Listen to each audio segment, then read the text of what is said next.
સુપ્રભાત નમસ્કાર speed news સાથે હું છું નુપુર દાણી। સૌથી પહેલા વાત કરીએ ઉત્તર પ્રદેશની। ઉત્તર પ્રદેશમાં બીજેપી સામે સમાજવાદી પાર્ટી અને બહુજન સમાજ પાર્ટીના ગઠબંધન પછી કોલકાતામાં ટીએમસી પ્રમુખ મમતા બેનર્જીની વિપક્ષી પાર્ટીની રેલી થશે। આ રેલી ઐતિહાસિક બ્રિગેડ પરેડ મેદાનમાં થશે। આ ઉપરાંત યુપીના પૂર્વ મુખ્યમંત્રી અખિલેશ અને બીએસપી તરફથી પાર્ટીના વરિષ્ઠ નેતા સતીશચંદ્ર મિશ્રા આમાં ભાગ લેશે। આ શક્તિ પ્રદર્શનમાં દિલ્હીના મુખ્યમંત્રી અરવિંદ કેજરીવાલ, કર્ણાટકના મુખ્યમંત્રી એચડી કુમારસ્વામી, આંધ્રપ્રદેશના મુખ્યમંત્રી એન ચંદ્રબાબુ નાયડુ અને બીજેપીના સાંસદ શત્રુઘ્ન સિંહ હાજરી આપશે। વિપક્ષી પાર્ટીઓ ભેગી થઈ કોલકાતામાં શક્તિ પ્રદર્શન કરશે। પાસ કન્વીનર હાર્દિક પટેલ મમતા બેનર્જીની રેલીમાં ભાગ લેવા માટે કલકત્તા પહોંચ્યા, જ્યાં ટીએમસીના સાંસદ ડેરેક ઓબ્રોયને હાર્દિકનું સ્વાગત કર્યું। ડેરેક ઓબ્રોયને જણાવ્યું કે અમે હાર્દિક પટેલનું સ્વાગત કરીએ છીએ।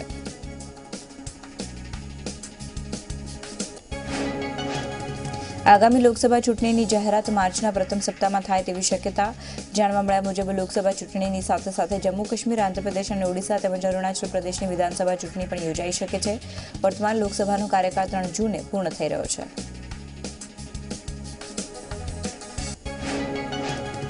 જમ્મુ કાશ્મીરમાં એક જ દિવસમાં 3 સ્થળે આતંકી હુમલા થયા। જમ્મુ કાશ્મીરમાં શ્રીનગરમાં લાલ ચોક પાસે આતંકીઓએ ગ્રેનેડ હુમલો કર્યો, જેમાં કેટલાક નાગરિકો ઇજાગ્રસ્ત થયા, તો બીજી તરફ શોપિયામાં આતંકીઓ પોલીસ કાફલાને નિશાન બનાવ્યો હતો। આ બનાવની જાણ થતાં જ પોલીસ અને સેનાના જવાનો ઘટના સ્થળે પહોંચ્યા અને સાથે સમગ્ર વિસ્તારને કોર્ડન કરી આતંકીઓની શોધખોળ શરૂ કરી। આતંકી સંગઠન જૈશ-એ મોહમ્મદે હુમલાની જવાબદારી સ્વીકારી। પાકિસ્તાને ફરી તેની નાપાક હરકત કરી છે। પાકિસ્તાને ફરી એકવાર જમ્મુ કાશ્મીરમાં સીઝફાયરનું ઉલ્લંઘન કર્યું છે। એલઓસી પર પાકિસ્તાન દ્વારા ગોળીબાર કરવામાં આવ્યો, ત્યારે ભારતીય સેનાએ પણ પાકની હરકતોનો જડબાતોડ જવાબ આપ્યો। જમ્મુ કાશ્મીરના ખારડુગલામાં હિમપ્રપાત થતાં લેહથી 34 કિલોમીટર દૂર 10 લોકો ફસાયા, ત્યારે ફસાયેલા લોકોને બચાવવા રેસ્ક્યુ હાથ ધરાયું, જેમાં 3 લોકોના મોત થયા અને હજી પણ 7 લોકોનો બચાવ કામગીરી ચાલુ છે। ખરાબ હવામાનને કારણે સેનાના જવાનને રેસ્ક્યુ કરવામાં મુશ્કેલી પડી રહી છે। -15 ડિગ્રીમાં સેનાનું રેસ્ક્યુ ઓપરેશન ચાલી રહ્યું છે। જમ્મુ કાશ્મીરમાં થઈ રહેલી હિમવર્ષાને લીધે જનજીવન પ્રભાવિત થયું, ત્યારે ગુલમર્ગ પારો -10 ડિગ્રી પર નોંધાયો। હિમવર્ષાને કારણે શ્રીનગરનો હવાઈ સંપર્ક તૂટ્યો। શ્રીનગર ઇન્ટરનેશનલ એરપોર્ટ ઉપર સતત બીજા દિવસે કોઈ ફ્લાઇટ ઉડી શકી ન હતી। હિમાચલમાં પણ રોહતાંગ, મનાલી સહિતના પર્વતીય વિસ્તારોમાં પણ સતત હિમવર્ષા ચાલુ રહેતા ચોતરફ બરફની ચાદર જોવા મળી। દિલ્હીમાં ઠંડીનો ચમકારો ફરી એકવાર જોવા મળ્યો, ત્યારે ઉત્તર પ્રદેશ, મધ્યપ્રદેશ, પંજાબ અને રાજસ્થાનમાં ઠંડી વધી। આરએસએસના સહકાર્યવાહ ભૈયાજી જોશીનું નિવેદન। આરએસએસે જાહેર કરી દીધી મંદિર નિર્માણની નવી તારીખ। આજે શરૂ કરીશું, 2025 સુધીમાં બનશે રામ મંદિર। દિલ્હીમાં ધુમ્મસછાયું વાતાવરણ છવાઈ ગયું, જેને લઈ અને વિઝિબિલિટી ઓછી થતાં વાહન ચાલકોને હાલાકી પડી રહી છે। ત્યારે ધુમ્મસના કારણે 10 ટ્રેન તેના સમય કરતાં મોડી ચાલી રહી છે। આરએસએસ વડા મોહન ભાગવતે સૈન્યને લઈ અને મોદી સરકાર ઉપર પ્રહાર કરતા કહ્યું કે સૈનિકો યુદ્ધ વિના કેમ શહીદ થયા, તેમજ મોહન ભાગવતે સરકારની કામગીરી પર સવાલ ઉઠાવ્યા। બાળ વીરતા પુરસ્કાર માટે આખા દેશમાંથી પસંદ કરાયેલા 21 બાળકો આ વખતે રાજપથ ઉપર પ્રજાસત્તાક દિનની પરેડમાં સામેલ નહીં થઈ શકે। 1957 બાદ પહેલીવાર આવું થઈ રહ્યું છે, કેમ કે આ બાળકોને પસંદ કરનારી Indian council for child welfare નામની નાણાકીય ગોટાળાના આક્ષેપો થયા છે। દિલ્હી હાઈકોર્ટે કાઉન્સિલ સામે સવાલ ઉઠાવ્યા છે। ત્યારબાદ મહિલા બાળ વિકાસ મંત્રાલયે પોતાની કાઉન્સિલથી અલગ કરી દીધું છે। તેના પરિણામ દેશના 21 બહાદુર બાળકોને વેઠવા પડશે। તેમને પરેડમાં સામેલ નહીં કરવાના સવાલ અંગે કાઉન્સિલની અધ્યક્ષ ગીતા સિદ્ધાર્થે કહ્યું કે આ અંગે અમે શુક્રવારે પ્રેસ કોન્ફરન્સમાં જવાબ આપીશું। પેટ્રોલ ડીઝલના ભાવમાં વધારો થયો। પેટ્રોલના ભાવમાં 8 પૈસાનો વધારો થયો, ત્યારે ડીઝલના ભાવમાં 19 પૈસાનો વધારો થયો। મોરબી જિલ્લાના ચકચારી સિંચાઈ કૌભાંડમાં ધારાસભ્ય પુરુષોત્તમ સાબરિયાને રાહત મળી છે। કોંગ્રેસના ધારાસભ્ય પુરુષોત્તમ સાબરિયાના 4 દિવસના જામીન મંજૂર કરવામાં આવ્યા છે। મહત્વનું છે કે સિંચાઈ કૌભાંડમાં પુરુષોત્તમ સાબરિયા છેલ્લા 3 મહિનાથી જેલમાં બંધ હતા।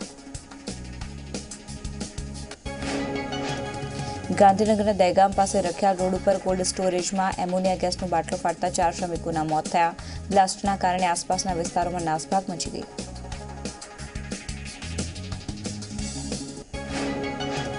સુરતમાં કોળી પરિવારે ઝેરી દવા ગટગટાવી આપઘાતનો પ્રયાસ કર્યો, જેમાં પતિનું અને પુત્રીનું મોત થયું અને પત્નીની હાલત ગંભીર છે. સુરતમાં 21 વર્ષીય યુવાને ગળે ફાંસો લગાવીને આત્મહત્યા કરી. જોકે યુવાને કયા કારણોસર આત્મહત્યા કરી તે જાણી શકાયું નથી. આ મુદ્દે પોલીસે તપાસ કરી છે.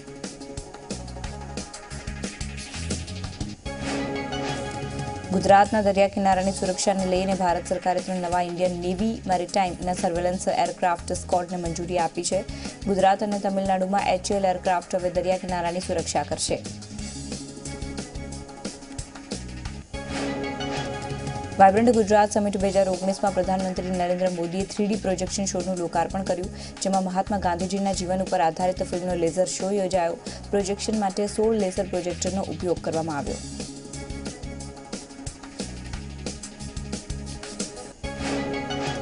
વાયબ્રન્ટ ગુજરાત ગ્લોબલ સમિટના પહેલા દિવસે દેશ-વિદેશની કંપનીઓએ ગુજરાતમાં કરોડો રૂપિયાના રોકાણ માટે MOU પર હસ્તાક્ષર કર્યા. ચીનના શિંગશાન ગ્રુપે ધોલેરામાં steel and electronics wheeler battery બનાવવા માટે 31,000 કરોડના રોકાણની જાહેરાત કરી.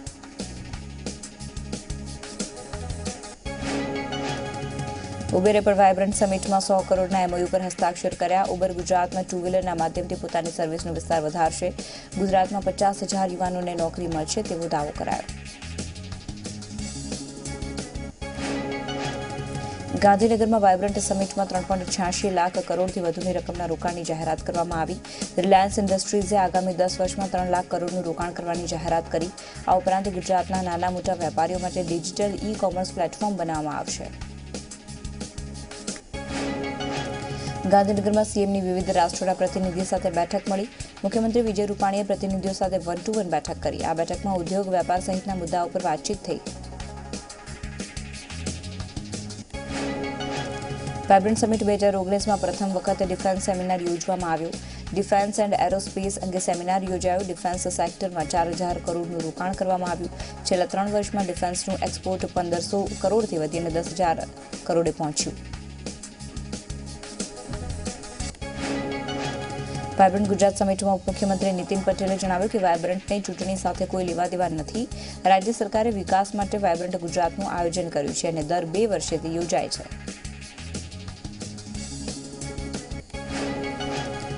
ગાંધીનગરમાં વાયબ્રન્ટ ગુજરાત સમિટની શરૂઆત થઈ છે. નમો મર્ચેન્ડાઇઝ શોપ લોકોમાં ખાસ આકર્ષણનું કેન્દ્ર બની. અનેક લોકોએ આ શોપની મુલાકાત લીધી. વાયબ્રન્ટ સમિટના આયોજનને લઈ અને લોકોએ સરકારના વખાણ કર્યા.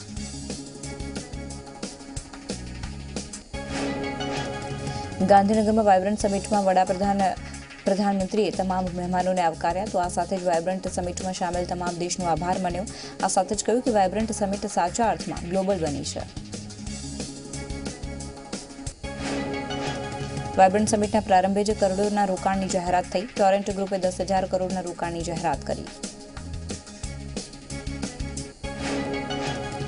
ગાંધીનગરમાં વાયબ્રન્ટ ગુજરાત ગ્લોબલ સમિટમાં દેશના 36 અગ્રણી ઉદ્યોગ સંચાલકો અને CEO ઉપસ્થિત રહ્યા. પ્રધાનમંત્રી નરેન્દ્ર મોદીની હાજરીમાં જે સમારોહ યોજાવાનો છે. આદિત્ય બિરલા ગ્રુપના ચેરમેન કુમાર મંગલમ બિરલા, અદાણી ગ્રુપના ચેરમેન ગૌતમ અદાણીએ હાજરી આપી. વાયબ્રન્ટ સમિટમાં મુકેશ અંબાણીએ ગુજરાતને લઈને મહત્વની જાહેરાત કરી. જીઓ ગુજરાતને ભારતમાં શ્રેષ્ઠ ડિજિટલી કનેક્ટેડ રાજ્ય બનાવાશે. જીઓ અને રિલાયન્સથી નવું કોમર્સ પ્લેટફોર્મ ઊભું કરાશે. તેથી 12 લાખ રિટેલરો અને દુકાનદારોને ફાયદો થશે. ઓઇલ ટુ કેમિકલ વ્યૂહરચનાથી રોજગારીની નવી તકો સર્જાશે. રિલાયન્સ ફાઉન્ડેશન પંડિત પેટ્રોલિયમ યુનિવર્સિટીમાં 150 કરોડનું રોકાણ કરશે. તેનાથી વધારે મજબૂત અને આંતરરાષ્ટ્રીય પ્રસિદ્ધ સંસ્થા બનશે.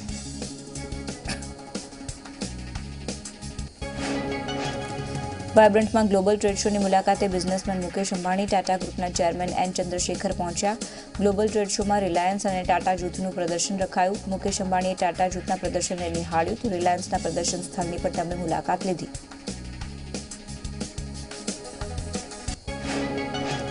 વાયબ્રન્ટમાં આદિત્ય બિરલા ગ્રુપના ચેરમેન કુમાર મંગલમે મુખ્યમંત્રીનો આભાર માન્યો.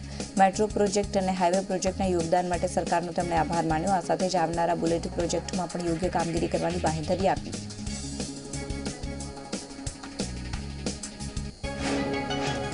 ગ્લોબલ ટ્રેડ શોમાં એક કિશોરે મુકેશ અંબાણી સાથે વાત કરવાનો પ્રયાસ કર્યો. અંબાણીના સુરક્ષા ઘેરામાં મુકેશ અંબાણી જઈ રહ્યા હતા ત્યારે કિશોરે વાતનો પ્રયાસ કરતા મુકેશ અંબાણીએ બોલ ભાઈ કહીને ઉત્સુક કિશોર સાથે વાત કરી.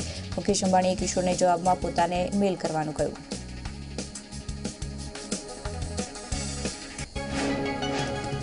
મુકેશ અંબાણીએ વિઝનરી લીડરનો આભાર માની સંબોધનની શરૂઆત કરતા જણાવ્યું કે આવનારા 10 વર્ષમાં બિઝનેસ અને નોકરીમાં 2 ગણો વધારો કરવામાં આવશે.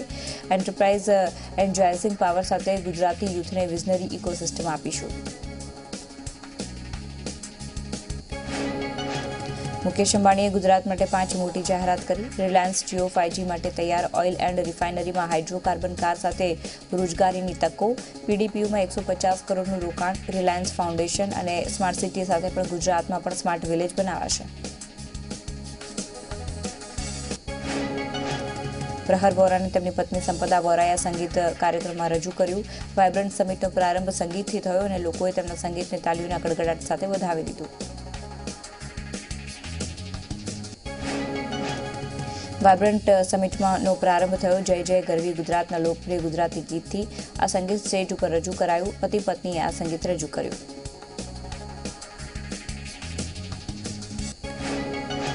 ગાંધીનગર વાયબ્રન્ટ સમિટમાં વડાપ્રધાન નરેન્દ્ર મોદી સાથે ફોટો પડાવવા માટે ખાસ વ્યવસ્થા ગોઠવવામાં આવી. મહાત્મા મંદિર ખાતે 3 જગ્યાએ ફોટો ઝોન ઊભા કરાયા છે. મુલાકાતીઓ નરેન્દ્ર મોદીના કટઆઉટ કે ફોટો સાથે સેલ્ફી લઈ શકશે. આ પહેલા મહાત્મા મંદિરમાં નરેન્દ્ર મોદી માલ્ટાના પ્રધાનમંત્રીને મળ્યા. પ્રધાનમંત્રી અને માલ્ટાના પ્રધાનમંત્રી વચ્ચે ખાસ વાતચીત થઈ. ઓસ્ટ્રેલિયાના પૂર્વ ખેલાડી એલન બોર્ડરે વાયબ્રન્ટ સમિટમાં હાજરી આપી. ઓસ્ટ્રેલિયામાં ભારતની થયેલી જીતને લઈને બોર્ડરે ભારતની ટીમને શુભેચ્છા પાઠવી.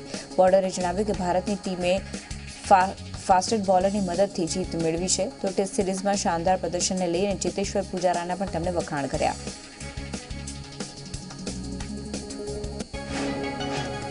ગાંધીનગરમાં 3 દિવસ માટે વાયબ્રન્ટ સમિટનું આયોજન કરાયું છે. ત્યારે વાયબ્રન્ટ સમિટને લઈને હવે એસજી હાઈવે પર ટ્રાફિક જામ સર્જાયો.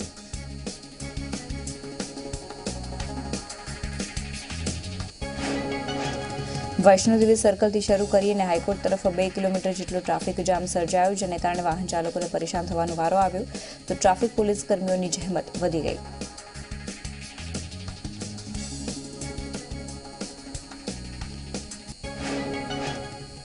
તો અને મહત્વના સમાચારો આગળ પણ છે, પરંતુ હાલ સમય થઈ ગયો છે એક નાનકડા વિરામનો. બ્રેક બાદ સ્પીડ ન્યૂઝમાં સ્વાગત છે. આગળ વાત કરીએ. રાજ્યસભાની ચૂંટણીમાં અહેમદ પટેલની જીતને પડકારતી અરજી પર સુનાવણી કરવામાં આવી. અરજ કરતા બળવંતસિંહ રાજપૂતના વકીલે હાઈકોર્ટમાં સાક્ષીઓની યાદી સોંપી છે. તો સામે પક્ષે અહેમદ પટેલને મંગળવાર સુધીમાં યાદી સોંપવાના કોર્ટે આદેશ આપ્યા છે. રાજકોટ ખોડલધામ ટ્રસ્ટે 20 અને 21 જાન્યુઆરી પદયાત્રાનું આયોજન કર્યું છે. ખોડલધામ મંદિરના પ્રાણ પ્રતિષ્ઠા મહોત્સવના 2 વર્ષ પૂર્ણ થતાં પદયાત્રાનું આયોજન કરવામાં આવ્યું. રાજકોટથી ખોડલધામ મંદિર સુધી 60 કિલોમીટર લાંબી પદયાત્રા નીકળશે, જેમાં 6000 પદયાત્રીઓ જોડાશે. સુરતના માંગરોળમાં એટીએમમાં લાગેલી આગમાં ફસાયેલા લોકોને બચાવનારા 2 યુવકોને 26મી જાન્યુઆરીએ સન્માન કરાશે. ગામ લોકો અને બેંકના કર્મચારી સન્માન માટે બંને યુવકોનું સન્માન કરશે. બંને યુવકે મેનેજર અને કર્મચારી સહિત 10 લોકોને બચાવ્યા. રાજકોટમાં સ્વાઇન ફ્લૂના એક જ દિવસમાં 2ના મોત થયા, તો વધુ 7 પોઝિટિવ કેસ નોંધાયા. 4 પુરુષોના તો 3 મહિલાના રિપોર્ટ પોઝિટિવ આવ્યા. છેલ્લા 18 દિવસમાં કુલ 55 દર્દીઓના કેસ નોંધાયા, જે પૈકી 8 દર્દીઓના મોત થયા.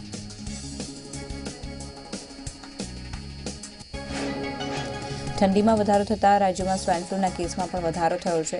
એકાદ રીતે વડોદરામાં આજે સ્વાઇન ફ્લૂના 5 કેસ પોઝિટિવ નોંધાયા, તો વડોદરાની હોસ્પિટલમાં સ્વાઇન ફ્લૂની સારવાર લઈ રહેલી મહારાષ્ટ્રની એક મહિલાનું મોત થયું. સુરત કોર્પોરેશને 27 ગોડાઉનને સીલ કર્યા. લિંબાયત ઝોને ગોડાઉનને સીલ માર્યા. અગાઉ પણ કોર્પોરેશને ગોડાઉનને સીલ માર્યા. તમામ ગોડાઉન ગેરકાયદેસર રીતે બનાવ્યા હતા.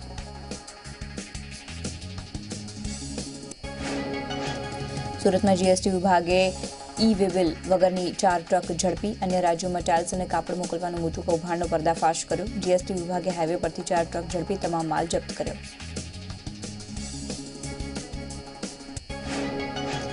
વડોદરામાં આવેલા પુડા સર્કલ પાસે એક નાગરિકની ફરિયાદ બાદ આરોગ્ય વિભાગે દરોડા પાડ્યા. દરોડા દરમિયાન આરોગ્ય વિભાગે દુકાનમાંથી મીઠાઈના સેમ્પલ લઈ લેબોરેટરીમાં તપાસ માટે મોકલ્યા. સાપુતારાના ટેબલ પોઈન્ટ ઉપર ખાનગી બસ પલટી મારતા અકસ્માત સર્જાયો. આ બસમાંથી 10 મહિલા અને 3 બાળક સવાર હતા. જોકે અકસ્માતમાં મુસાફરોને સામાન્ય ઈજા થઈ, જેમને સારવાર માટે નજીકની હોસ્પિટલ ખસેડાયા.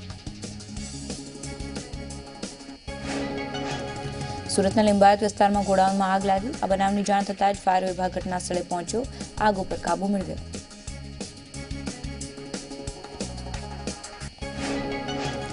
દ્વારકાના ભાણવડના ઘુમલી ગામે આશાપુરા મંદિરના પૂજારીની હત્યા કરી અજાણ્યા શખ્સોએ મંદિરમાં લૂંટ કરી. અજાણ્યા શખ્સોએ તીક્ષ્ણ હથિયાર વડે પૂજારીને મોતને ઘાટ ઉતાર્યા. પોલીસે આરોપીને ઝડપી પાડવા કવાયત હાથ ધરી. બનાસકાંઠા થરાદના ભાપડી ગામની સીમમાંથી વિદેશી દારૂ ઝડપાયો. થરાદમાં સ્ટેટ મોનિટરિંગ સેલ ગાંધીનગરની ટીમે દરોડા પાડીને 30 પેટી વિદેશી દારૂ ઝડપ્યો. આ સાથે જ દારૂ સાથે એક શખ્સની અટકાયત કરાઈ. અમદાવાદના નિકોલ વિસ્તારમાં શાક માર્કેટમાં ટ્રાફિક હટાવતા પોલીસ ઉપર પથ્થરમારો કરવામાં આવ્યો. લારીવાળાઓએ પોલીસ ઉપર પથ્થરમારો કર્યો. પોલીસે ઘટના સ્થળે પહોંચી અંદાજે 5 થી 6 લોકોની ધરપકડ કરી.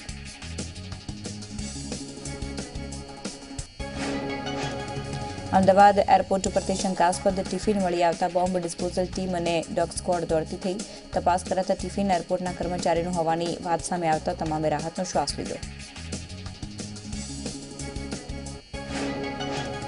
અમદાવાદમાં પોલીસની દાદાગીરીનો વિડીયો વાયરલ થયો છે. વિડીયો હાથીજણ સર્કલ પાસે હોવાનું સામે આવ્યું. ટ્રક ઓવરલોડ ન હોવા છતાં પોલીસે ટ્રક ચાલક પાસેથી રૂપિયાની માંગણી કરી. વિડીયોમાં વિવેકાનંદ નગર પોલીસ સ્ટેશનના કર્મી હોવાનું સામે આવ્યું. બનાસકાંઠા થરાદના ભાપડી ગામની સીમમાંથી વિદેશી દારૂ ઝડપાયો. થરાદમાં સ્ટેટ મોનિટરિંગ સેલ ગાંધીનગરની ટીમે દરોડા પાડીને 30 પેટી વિદેશી દારૂ ઝડપ્યો. તેમજ થરાદ પોલીસે દારૂ સાથે એક શખ્સની અટકાયત કરી તપાસ હાથ ધરી. બનાસકાંઠાના પાલનપુરમાં ઉચાપતની ફરિયાદ નોંધાઈ. સિંધુ નાગરિક શરાફી મંડળીમાં ઉચાપત થઈ. મંડળીના મેનેજરે પૂર્વ ચેરમેન અને પૂર્વ મેનેજર કાકા ભત્રીજા સામે આરોપ લગાવ્યો. પોલીસે ફરિયાદ નોંધીને તપાસ હાથ ધરી.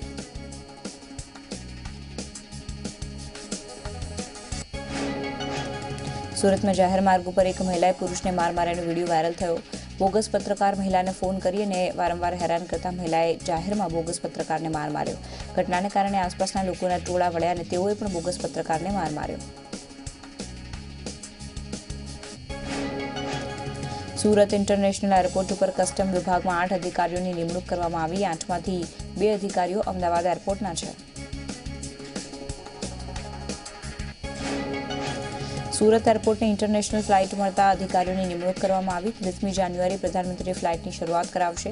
16 ફેબ્રુઆરીથી સુરત એરપોર્ટ ઉપર રેગ્યુલર ફ્લાઇટ મળશે. જૂનાગઢમાં અંગત અદાવતમાં આગચંપીની ઘટના બની. 2 દિવસ પહેલા જ 2 જૂથ વચ્ચે સામસામે અથડામણ થઈ. 2 જૂથ વચ્ચેની લડાઈમાં કાર સળગાવાઈ દેવાઈ. આ ઘટનામાં 3 લોકો ઇજાગ્રસ્ત થયા. પ્લાસ્ટિકની ભૂકીની આડમાં ચાલતી દારૂની હેરાફેરીની ભરૂચ એલસીબીએ ઝડપી પાડી. 28 લાખના મુદ્દામાલ સાથે પોલીસે 2 શખ્સોની ધરપકડ કરી. બાતમીના આધારે ટોલ પ્લાઝા પાસે બંને શખ્સો પકડાઈ ગયા. ઝડપાયેલા શખ્સો પ્લાસ્ટિકની ભૂકીની નીચે વિદેશી દારૂની પેટીઓ ભરીને સુરત તરફ આવી રહ્યા હતા. ત્યારે ટોલ નાકા પાસે રાજસ્થાન પાસિંગના કન્ટેનરને અટકાવીને તપાસ હાથ ધરવામાં આવી. તપાસ દરમિયાન 8,000થી વધુ વિદેશી દારૂની બોટલો મળી આવી. ફેસબુક ઉપર યુવતીનું ડમી એકાઉન્ટ બનાવી યુવકને પરેશાન કરનાર શખ્સ ભરૂચ એલસીબીની ધરપકડ કરી. હિતેન્દ્ર કુલકર્ણી નામના યુવકે સોનાલી શર્મા નામના ફેક એકાઉન્ટ બનાવ્યું અને ઋષિકેશ કુલકર્ણી નામના વ્યક્તિ સાથે વાતચીત કરી. મોરબીના લગ્ન પ્રસંગમાં ટાબરિયો દુલ્હા દુલ્હન અને અણવરનું પર્સ લઈ ફરાર થઈ ગયો. આ સમગ્ર ઘટના સીસીટીવીમાં કેદ થઈ, જેમાં જોઈ શકાય છે કે છૂટબૂટવાળો ટાબરિયો આવે છે અને થોડીવારમાં જ ચોરી કરી ફરાર થઈ ગયો. સુરતમાં સીએની ઓફિસમાં ચોરીની ઘટના બની. 78,000ની ચોરી કરી તસ્કરો પલાયન થઈ ગયા. બાથરૂમના દરવાજાથી તસ્કરો ઓફિસમાં ઘૂસ્યા. ચોરીની ઘટના સીસીટીવીના કેમેરામાં કેદ થઈ ગઈ. પુણા પોલીસે ચોરને ઝડપી પાડવા માટે તપાસ હાથ ધરી. સુરતમાં શોરૂમના કર્મચારીઓ ઉચાપત કરી હોવાનો બનાવ સામે આવ્યો, જેમાં કેશિયર ડ્રાઈવરે 8 લાખ રૂપિયાની ઉચાપત કરી. કાર લેવા આવતા ગ્રાહકોના રૂપિયાની ઉચાપત કરી. ખોટી એન્ટ્રી બતાવી છેતરપિંડી કરવામાં આવી.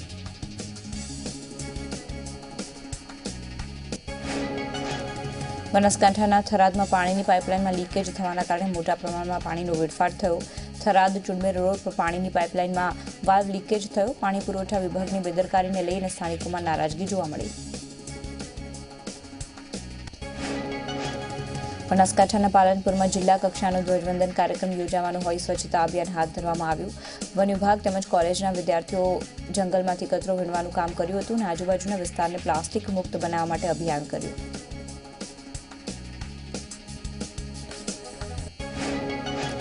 તલાટી કમ મંત્રી ગ્રામ સેવક અને કારકુન માટેની ખાતાકીય પરીક્ષા આજે ગાંધીનગર, વડોદરા અને રાજકોટમાં યોજાઈ. વડોદરાના પરીક્ષા કેન્દ્ર પર 520 ઉમેદવારોએ પરીક્ષા આપી. પરીક્ષા આપવા આવેલા ઉમેદવારોનું ગુલાબનું ફૂલ આપીને સ્વાગત કરવામાં આવ્યું. છોટાઉદેપુરમાં એસટી બસની જોખમી મુસાફરીનો વિડીયો વાયરલ થયો છે. મુસાફર એસટી બસના છાપરે બેસી મુસાફરી કરી રહ્યા છે. છાપરા પર બેઠેલા મુસાફરો વૃક્ષની ડાળીઓથી બચવા સતત પ્રયાસ કરતા હોવાનું વિડીયોમાં સ્પષ્ટ જોઈ શકાય છે. રાજકોટમાં વરઘોડામાં ઘોડી ભડકતા અફરાતફરી મચી ગઈ. ભડકેલી ઘોડીએ જાનૈયાઓને પણ અડફેટે લીધા. તેમાં કેટલાક જાનૈયા ઇજાગ્રસ્ત થયા. ઘોડીનો વિડીયો સોશિયલ મીડિયા પર વાયરલ થયો છે. ભરૂચમાં કારના બોનેટમાં કપિરાજ ફસાયા. ઘટનાની જાણ થતાં જીવદયા પ્રેમીઓ દોડી આવ્યા અને કપિરાજને હેમખેમ બહાર કાઢવામાં આવ્યું. બહાર નીકળતાની સાથે જ ગભરાયેલ કપિરાજ જીવ બચાવીને નાસી ભાગ્યો. મેલબર્ન વનડેમાં ભારતની ઐતિહાસિક જીત અને ભારતે 7 વિકેટથી મેચ જીતી તો 3 મેચની સિરીઝ ભારતે 2-1થી જીતી લીધી છે. મેચમાં ધોનીએ 87 અને કેદાર જાધવે 61 રનની શાનદાર ઇનિંગ રમી. રેસલર વિનેશ ફોગાટને આંતરરાષ્ટ્રીય સ્તરે સન્માન આપવામાં આવ્યું. ફોગાટને વર્લ્ડ સ્પોર્ટ્સ એવોર્ડ્સ માટે નોમિનેટ કરવામાં આવી છે. ત્યારે આ એવોર્ડ માટે નોમિનેટ થનારી પહેલી ભારતીય રેસલર તે છે.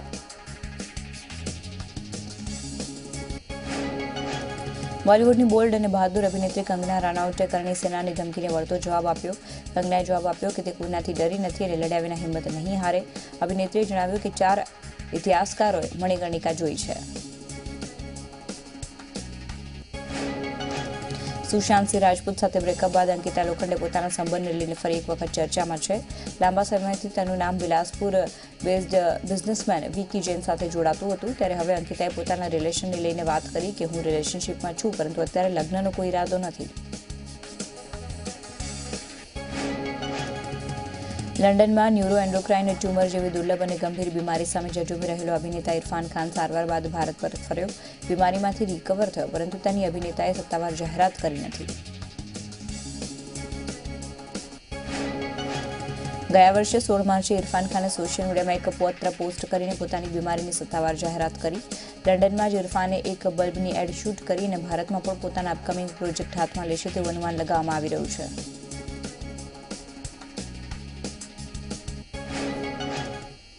તો આ સાથે જ સમાચારોની સમાપ્તિ. વધુ સમાચાર માટે આપ જોતા રહો ઝી 24 કલાક. હાલ મને એટલે કે નુપુર દાણીને રજા આપશો. નમસ્કાર.